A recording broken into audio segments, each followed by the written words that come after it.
Welcome to the Experience Darden podcast. I'm your host, Brett Twitty, and you are listening to a new episode. On this episode of the podcast, I'm excited to share my recent conversation with Yeti Ogunwumi. Yeti is a first-year student in our Full-Time MBA Class of 2023, and she is also the incoming president of the Building Goodness in April student organization. Yeti and I recently connected via Zoom to talk more about her background, her work in architecture and design before coming to Darden, how she decided to pursue an MBA, how her first year is gone, how she'll be spending her first year summer, her plans for Building Goodness in April, the list goes on. I think you're really going to enjoy this conversation. So without further ado, here is my interview with Yeti Ogunwumi. Yeti, welcome to the podcast. Thank you, Brett. It's great to be here. Well, it's great to talk with you. It's a beautiful day in the Washington, D.C. metro area where I'm sitting. How are things where you are? It's gorgeous here in Charlottesville. It's really sunny. I know one of the things I missed the most about Charlottesville for my undergrad was the weather. So it's nice to experience spring again here. I know. April is a beautiful month. It's a great time to be there. It's not too hot yet. It gets a little warm in the summer, but springtime, all the flowers. The grass, it's a particularly vibrant season in Charlottesville. It is. When all the daffodils spring back up.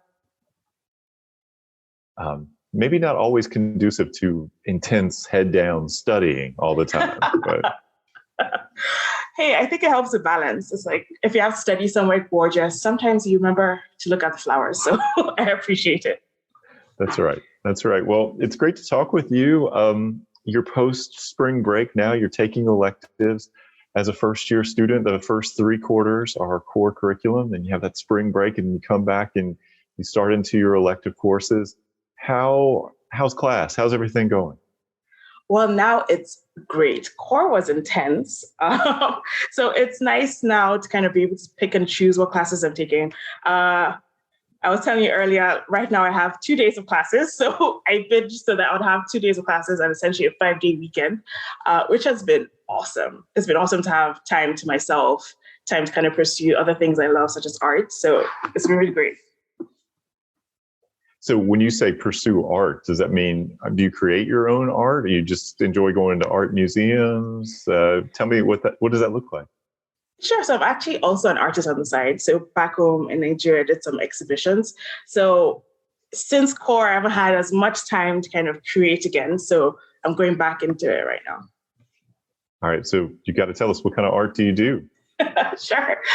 So I usually use watercolor or pen and ink. So I start out with these black and white portraits. They're built up from really delicate patterns, mostly inspired by the Yoruba Adire patterns, which are like the tie-dye patterns. And I kind of translate them to portraits made up from these patterns. And how did you get into that? I guess 5 years ago, I was bored. I just kind of picked up a pen and started scribbling, and that's what I kind of came up with. I still have the first portrait I did, and it took me ages to do it. But I was kind of surprised by the results and loved it, and I just kept doing it. And eventually I realized, hey, this could be great. Let me see if galleries would be interested in it. So I kind of submitted my work to a few galleries, was in a few group exhibitions, which I loved. I loved really being able to create and show my work and that whole experience of explaining my work to people. So, yeah. That's really cool. Are these pieces that you sell or you just exhibit them for the world? I did sell. It's been a while because I took 2-3 years off of kind of being a more serious artist to concentrate on my project back home. I was working on the railway project and eventually to kind of apply to my MBA. So I did used to sell. Right now, actually for the club I'm in, the Building Goodness in April, for the auction, I auctioned off some custom portraits. So I'm doing those again for people. So I would say here and there. I'm hoping in the future I would sell again. So right now I'm just hoarding. Oh, that's great. Well, you've already touched on some things that we're going to get into later on in our conversation, but we always start with the first kind of set of questions to help our listeners learn a little bit more about you. So tell us your story. Where are you from? What did you do before coming to Darden? Sure. I'm from Lagos, Nigeria. And before Darden, I was actually an architect. So I studied I studied architecture in my undergrad program here, also at UVA. I graduated, 2013, so years ago in my mind. I worked here in New York, mostly in interior architecture projects, so high-end apartments, some offices, and decided I wanted to be able to make more of an impact.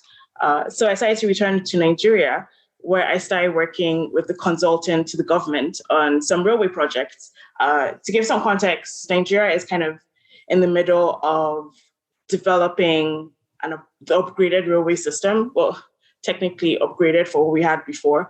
And I came just at the beginning of that process and have currently worked on 3 railway project developments in Nigeria. I'm mostly working on stations, a bit on the railway also. And right now I think about 200,000 passengers use, I think, the one connecting the largest city in Nigeria, Lagos, weekly. So it's really popular right now, and I'm really proud of that project. I can't wait to kind of go back and see what's going on with that project and how people are using it. There seems like to be a pretty significant difference between doing interior design for the kinds of spaces that you mentioned in New York City and working on large-scale public infrastructure in Nigeria. Are they similar in some way that may not be obvious to the untrained eye? They are very different. It's completely different. Especially transportation hubs are a lot more standardized. So while interior design kind of allows you to kind of bring your own vision and creativity, public infrastructure is all about the masses and how people behave. So it's completely different sides. I think for me, what connected two of them is just, I love problem solving. So they were just different skills or problems that needed to be solved and applying the design thinking mindset to solving those problems. What initially attracted you to design and the work that you did? I mean, there's many different paths people can pick when they look at undergrad, when they think about taking that first step in their career. We're always interested in the why of somebody's story here at Darden. And so why this particular path for you? Sure. I think this is a funny story.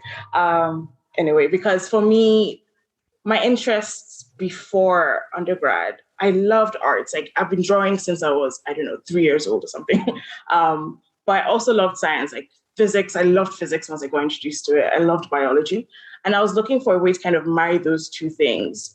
And for me, before my undergraduate, there were 3 options to that. So it was either I was going to do astrophysics, biophysics, or architecture. And they all seemed very unrelated. But architecture kind of won out because I felt like it gave me the most flexibility to explore my interests. And even looking at my projects through undergrad, like one of my favorite projects in my undergraduate was creating a Center for the Human Genome Mapping Project. So a conceptual project, of course, in my 3rd year. So it really helped me tie all these my interests, still really exploring science, biology, physics, and how the built environment kind of comes into that and helps mediate and helps people navigate some of these concepts. Are you somebody who's just always been curious about people? It seems like that's a common thread. I think I have. I've always been kind of an observer or watcher of people. I like to joke that I have files for people in my mind, which is some people find a bit creepy, but for me, it's like I meet you and I like to understand how people think, what makes people tick. I think that's also something else with Darden. It connects to my love for marketing because marketing is all about what drives people to make purchases, right? So it's been interesting seeing that link between, I guess, the psychology of people and some of these choices, whether it's how they use the built environment or how they make purchases. So I think all of these things do seem to be centered on people and my love for like understanding people. It's just interesting when you think about something like architecture or design, that I think some people think of that as like as a physical medium, right? You're designing spaces, but you're designing spaces for people to engage with, to be in, and those spaces make people feel and do things and use the space in particular ways. What's that like? I'm saying this as somebody who is, I work in higher education. I've never designed a space and then watched a person use it. What's that like? It's interesting because in a way, I guess it's almost like using space to manipulate people, because when you design spaces, you're thinking about how do you want people to behave, or how do you expect people to behave? And then you create the physical environment to either stop or allow that behavior. So this happens a lot, especially in infrastructure. So like the train station, you don't want people, for instance, to stop in some spaces because, of course, it's going to create a lot of clogging of the people in those spaces. So how do you make sure people keep on moving and don't stop in the space, but allow people to stop in other spaces, for instance, where there's shops? So it is interesting kind of watching people navigate the space in ways you expected and sometimes in ways you didn't expect. Sometimes, for instance, when you think about landscape architecture and gardens, everyone like always has those rectilinear paths, but people always want to just cross diagonally. Like, so it is interesting kind of after when you create spaces, watching and analyzing how people use those spaces and those unintended paths, unintended actions that people take.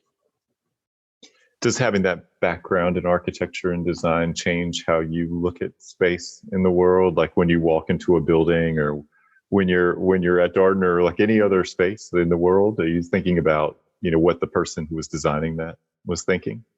Oh, definitely. I think, and I know my husband suffers this. Every space I enter, I start my analysis. I'm always like, oh, they shouldn't have done this, whether it's from the materials to like even how the space is arranged. And I think about it as my superpower that any building I enter, even if I've never been there, I know exactly where the bathroom is going to be because there's kind of rules around how you should place some of these utilities. So definitely, I'm always thinking about it. I think it's always going to be a huge part of my identity, understanding spaces and like watching how people interact in spaces.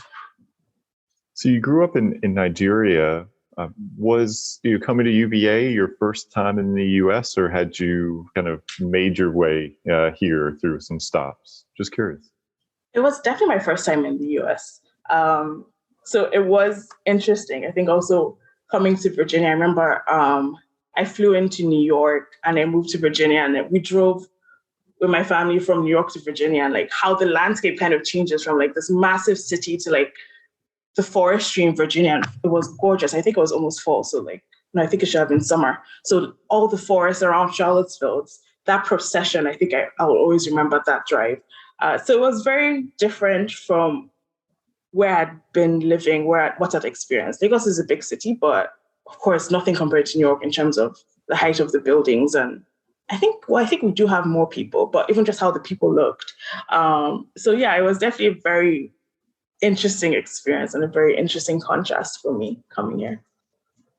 Well, I think it's fair to say there are not many places in the world that are like New York City. And you step off a plane and you drive down, maybe the New Jersey Turnpike, heading south. You kind of get to DC, and then you get south of DC, and it gets more rural, farmland, and starts to open up a little bit. Yeah, and I imagine Charlottesville was a little bit different than Lagos as well. Very different. It is very different. It's a lot more space, and a lot fewer people. Lagos is really busy. Was it nice having that kind of elbow room and having some space just to focus on being an undergraduate student? I don't know. I think I'm more of a city girl. I think I've realized. I think I like having people. I think it connects also to like my love of watching people. The less people there are, I don't have anyone to watch. So I think I missed being in a city, being surrounded by so many people and just imagining their stories. I think is my best part about like being in a city, and like those casual highs or like smiles that people have when they get across each other in the city. It's not quite the same in Charlottesville. Charlottesville is a lot smaller, so everyone kind of knows everyone, especially in the architecture school, which is like a small community and we're always together. We work. I mean, I know most students left architecture school standardly like 12:30 a.m. every night. So we're together a lot in the architecture school. So it's definitely very different. So what's interesting to me about your story is, as I've listened to you talk about what you did before coming to Darden, there's design, there's architecture, there's this curiosity about people. You also seem like someone who's very curious about the world. You mentioned physics and this kind of astrophysics interest, so cosmos. I didn't hear a lot of business as part of that. And so, how did you get interested in an MBA? How did you say, you know what, an MBA is the right step for me? I think for me, it was still around the curiosity. So working on my railway project, the question started coming up about how much do you charge for the railway, for people to use the railway? And to me, just that simple question brings in so many things. It's about how much can people afford? What's the poverty index in Nigeria? How often are people going to be using the service? The fact that you need to really be able to finance the maintenance of the service that we borrowed a lot of money from China to be able to build. And I realized that I had a lot of questions around the financial models, the operational models around such a large project that went outside of the bounds of architecture. So I think it's still me kind of pushing that curiosity to the next level. It's like, on a big project like this, how can you make this happen for a country that's struggling with poverty in such a way that is sustainable and it doesn't kind of cripple us? And an MBA seemed like the best place to kind of explore these questions. And I have been able to explore these questions in things like GEM or even operations, finances. All these questions come up and really have helped me inform how I felt and thought about the work we were doing in Nigeria above the level that I was able to work at. For our listeners who are less familiar with the alphabet soup of the Darden core curriculum, GEM is global economies and markets, one of the core classes you get to take during your first year. So Yeti, how did you decide Darden was the place you wanted to be? You mentioned maybe you think of yourself as more of a city person, and Charlottesville, it's a town here, but it's a college town. You're in Central Virginia. How did you make this decision? I think for me, Darden, to be honest, I only applied to Darden, which nobody should do. I don't advise anyone does that. But for me, it was like coming home. This is somewhere that I had been at, spent so many formative years here. And it felt like the safest place for me to come back and explore these ideas and curiosities that I was coming up with. So it kind of became easy for me just to think, coming back to Darden, coming back to UVA made sense. I mean, while I was here in undergrad, Darden always seemed like a mysterious bubble that like you don't see anyone in, you don't know what's happening in the bubble, but it's been interesting to kind of pierce the bubble and be on the other side and experience it from the other side now. Yeah, I can imagine for many arts and sciences students go to 4 years of undergrad. North Grounds may seem a bit removed from where you are. For our listeners who haven't spent time in Charlottesville, you have the main grounds of the university, which isn't so far away, but it's probably spatially far enough that there's not a whole lot of mingling during the week outside of maybe folks see each other on the corner or some of the social spots around town. North Grounds, it's law school, it's business schools, really the professional schools, and the JAG school is also up here. But it's a little bit removed from the undergraduate experience. It is. So it's been interesting. I remember I only came to Darden once in my undergrad, and that's because my friend's mother was doing an exec program. So I happened to come here, and I didn't know anything they were doing. I had no idea what an MBA was. So all these things is interesting now to be on the other side and like meet undergraduate students and imagine how it must be for them meeting me, 10 years later, and how they see Darden. Are you surprised to find yourself in an MBA program? I think I am. I don't think if I ever did bingo on my life, I don't think I would have ever put MBA as one of the things I would have done.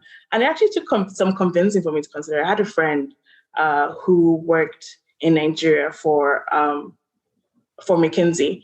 And she was like, I think you would be great as a consultant. And an easy way to do that is pursue an MBA program. And of course, all these questions you're having, you could easily explore that MBA program. I think it took her 2 years to convince me that I should even look into it, to be honest. But I'm glad to be here because it really has opened up for me a whole other set of thought and a whole other set of questions and curiosities I'm able to explore right now.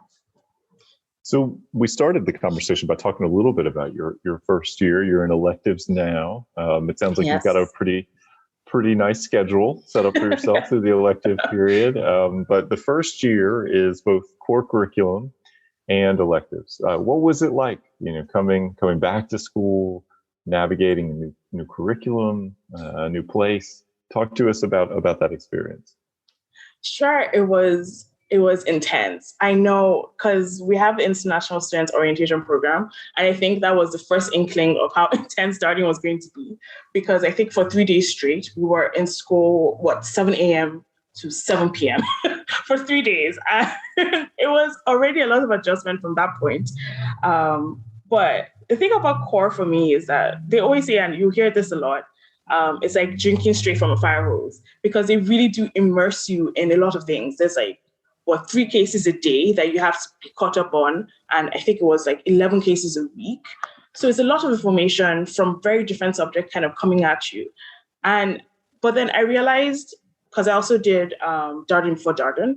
Darden before Darden kind of taught me that it's okay to kind of take a step back, because there's a lot of people that come to Darden are type A students. They have great grades from their previous programs. They're so used to excelling. And the thing about Darden is that you're not going to kind of get there. You're not going to excel by trying to do everything.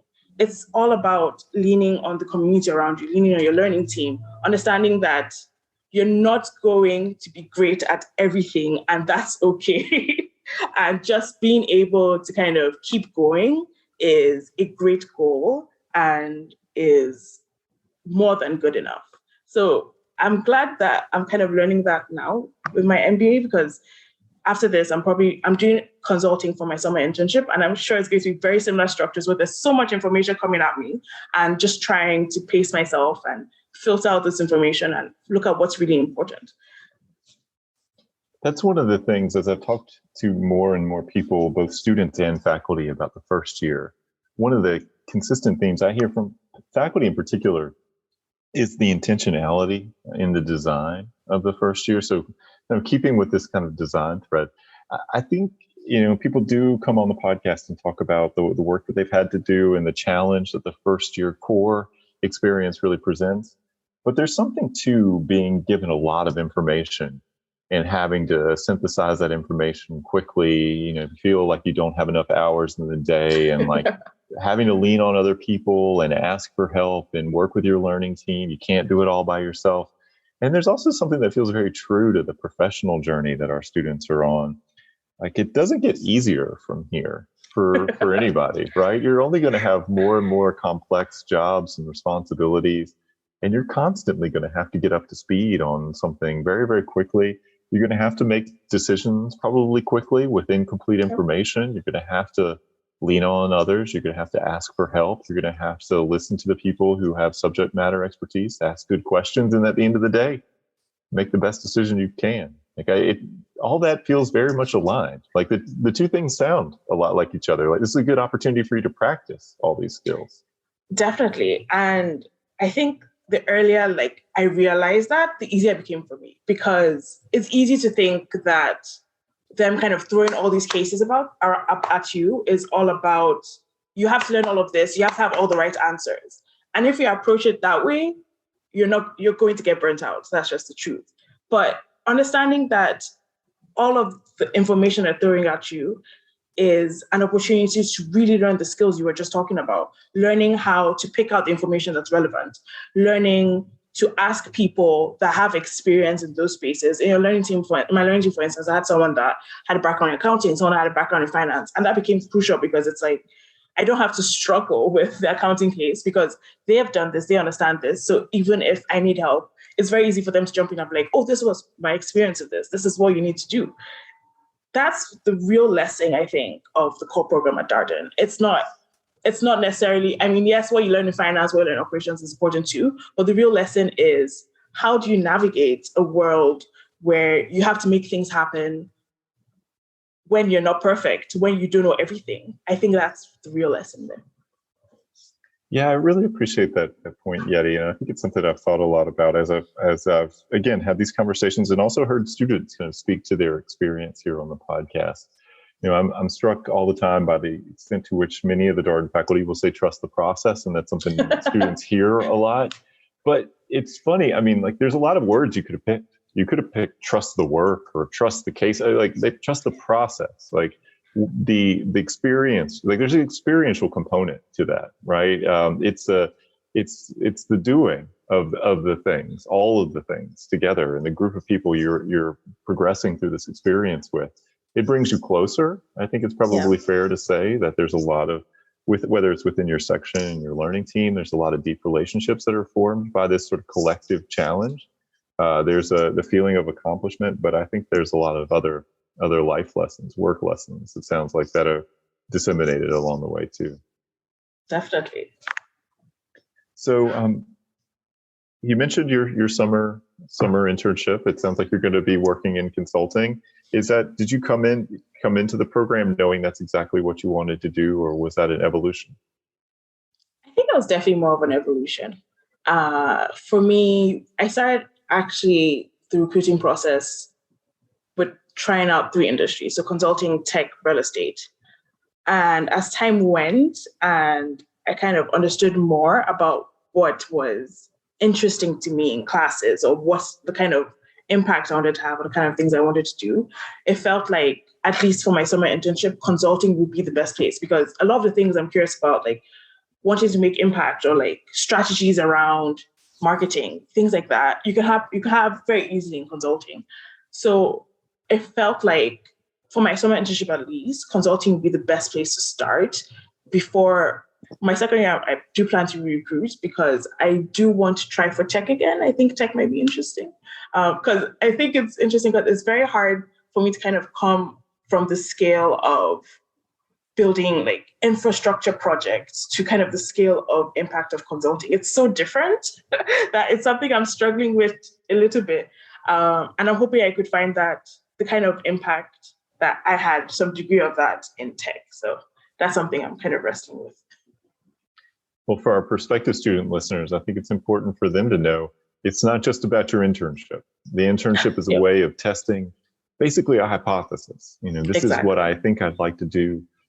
This is where I think I'd like to do it. I'm going to go to try this out, test drive this path. But you do have the second year. And I think a lot of the second year students who've come on the podcast and talked about their career journeys have always noted that it's not just a first year thing. The career process and the recruitment process, there is a second year, and it's called re-recruiting, but honestly, it's just a continuation of recruiting, except now you're recruiting for full-time positions that you'll begin post-MBA. And it's pretty common for people to do that. I think that's one of the things that doesn't get talked about as much when people look at MBA programs, but I feel like it's important to note it here on the podcast, because I think there's so much anxiety and kind of energy around finding that internship, and it's really just part, again, of a process.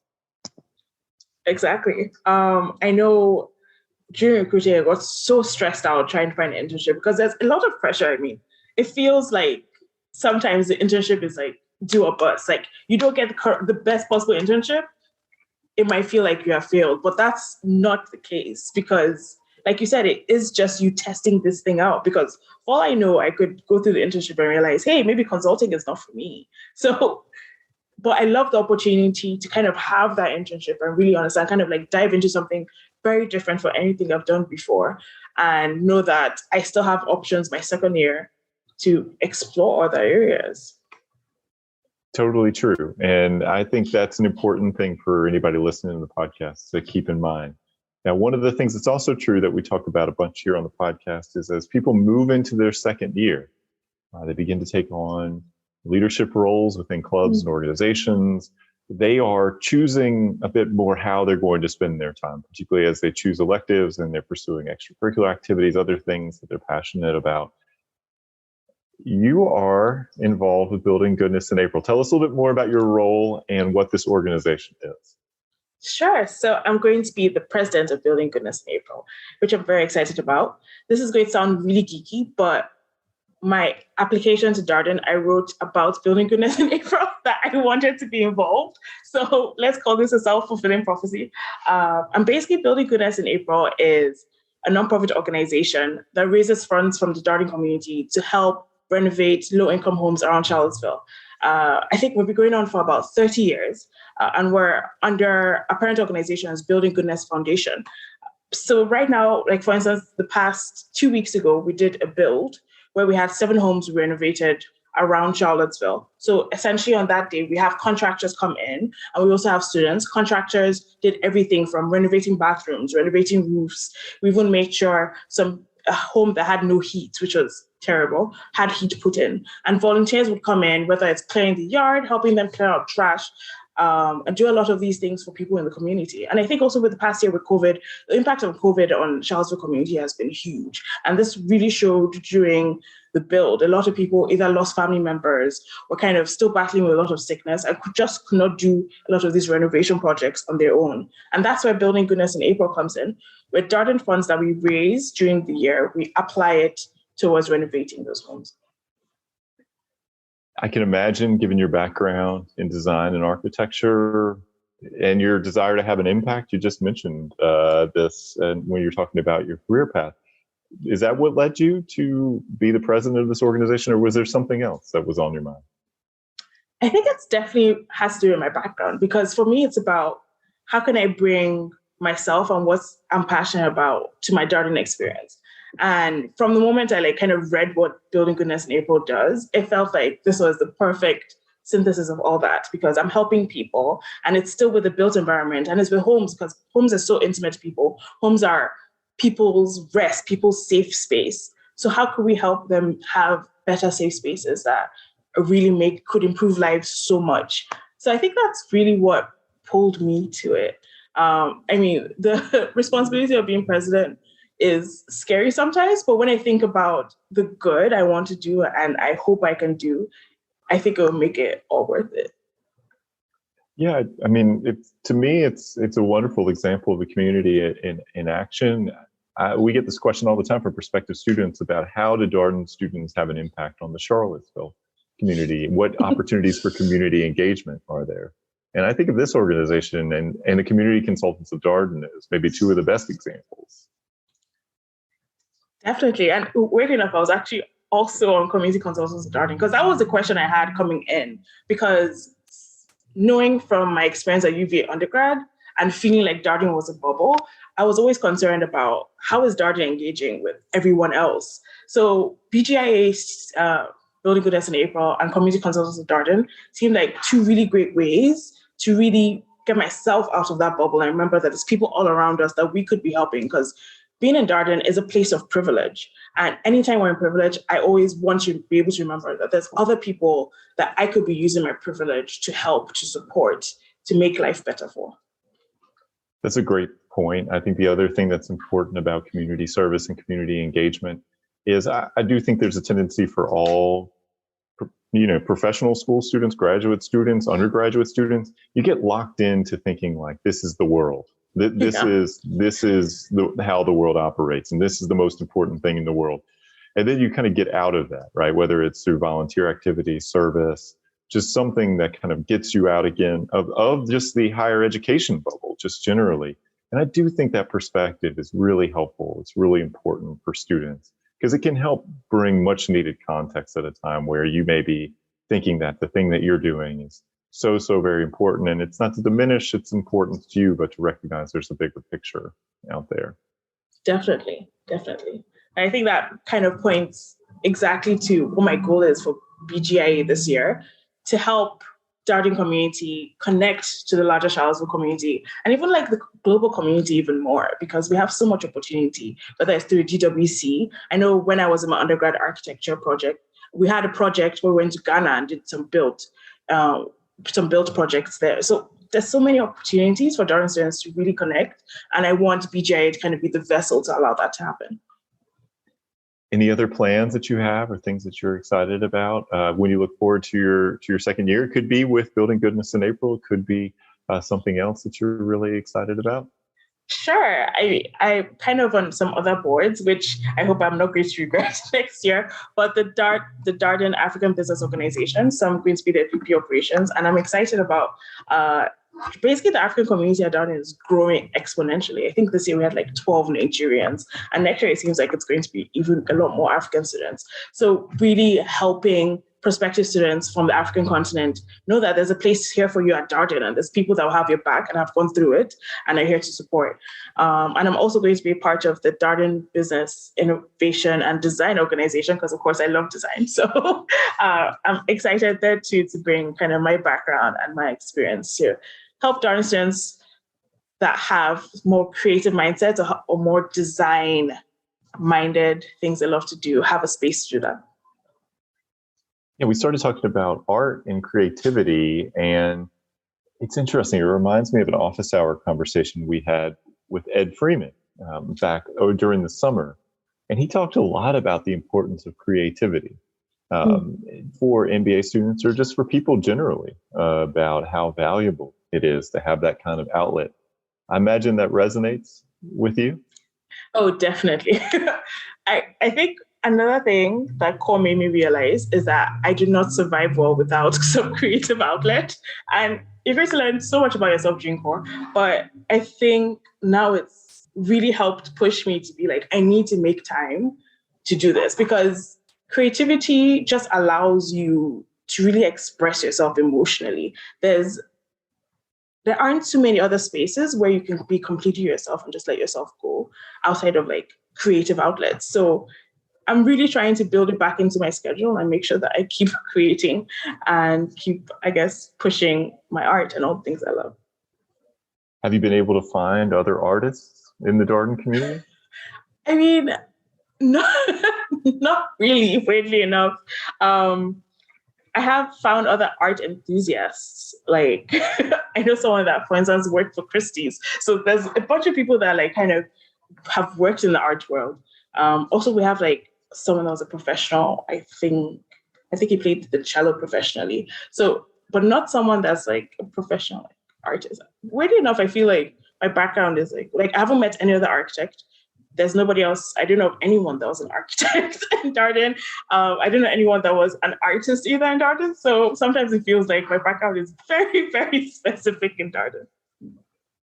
We've had a couple of architects in the executive MBA program in recent years. So Yeti, we'll have to connect you with them. So, okay. but you're right to note that architecture may not necessarily be the most obvious background into an MBA program. And yet I think it's so important for listeners to hear this because I think oftentimes as people gear up to apply, they're so often worried that they don't have the right background or they haven't had the right set of experiences. And one of the things that we always encourage students to do is to flip that around and say, well, if you're finding that you're different than a lot of other people applying to business school, or as you have these conversations, you go to events and people describe where they're coming from, if it sounds different than you, then that can also be a real source of strength for you. You know, we're trying to have as much difference as possible in the classroom, but I don't know if candidates always look at it that way. Oh, yes, definitely. I think I had a lot of anxiety around kind of being a background I felt like it's really different in a business school. But I realized that there's always some connection. Like so many times I've brought up something I learned from my architecture background in classes and it's completely relevant. Or I've had conversations with people and you realize that a lot of the things that you've done in your background, even though it might not have the same, I guess, label or role title as consultant, you realize that a lot of those skills apply everywhere. Like, for instance, architects always have to sell stuff. Like, we basically have to sell concepts to clients all the time. We have to talk to clients and figure out, hey, what are your needs? What do you need? And that's all what consulting is. So you realize, I think, when you open yourself that those experiences are transferable in so many different contexts. And it's about having conversations with other people to realize just that. Yeah, you make a great point about the design process, right? You probably start by talking with stakeholders and people who will be using the space and asking them, you know, what are their problems? What are their challenges? What would they like to see here? And then synthesizing all of that and making a recommendation. And then that recommendation is either accepted or not by the person that's paying for the project. It does sound like consulting. It basically is. I always see it as like the same thing, but different medium. While consulting is usually about whether it's some financial goal, whatnot, architecture is just about the built environment. So you're trying to do the same thing, but with different items or objects. Well, Yeti, I wonder if you have a piece of advice for our prospective student listeners. Anything you'd like to share? Sure. I think the biggest thing I would like to share and what's most important to make it through Darden is I'll say remember what's important to you. As someone that's kind of coming from a very different background and kind of thrown into an environment where there's basically three important industries: finance, consulting, maybe tech, well, probably investment banking. It's probably another one that I'm forgetting. Remember who you are and what's important to you, and find communities that can help emphasize and remind you about your own strengths. I think that's the most important thing. Yeah, you make so many good points around staying connected to your passions and those things that really help sustain you. I think it can be really easy to neglect those kind of passions and hobbies and interests. And you may not feel like you have as much time for them as you did before an MBA program, but even just trying to find a little bit of time, carving out that time to be creative or to work out or whatever the case may be for your mental health and well-being when you're trying to do something as difficult as business school. Can be really, really critical. And we talk a lot here on the podcast about the importance of prioritization and priorities. And your priorities are your priorities. They're not someone else's. And that can be hard to remember in business school. Definitely. Well, Yeti, thank you so much for your time today. It's been such a pleasure speaking with you. And good luck with finishing out your first year. And we look forward to hearing more about building goodness in April in the year ahead. Perfect. Thank you so much. This has been great. And that was my interview with Yeti Ogunwumi, a first-year student in our full-time MBA class of 2023. As always, if you have any comments, suggestions, requests, anything you'd like for us to cover here on the podcast, we're all ears. We can be reached at Darden, that's DARDEN, at virginia.edu. Until next time, stay safe, be well, and thanks for listening.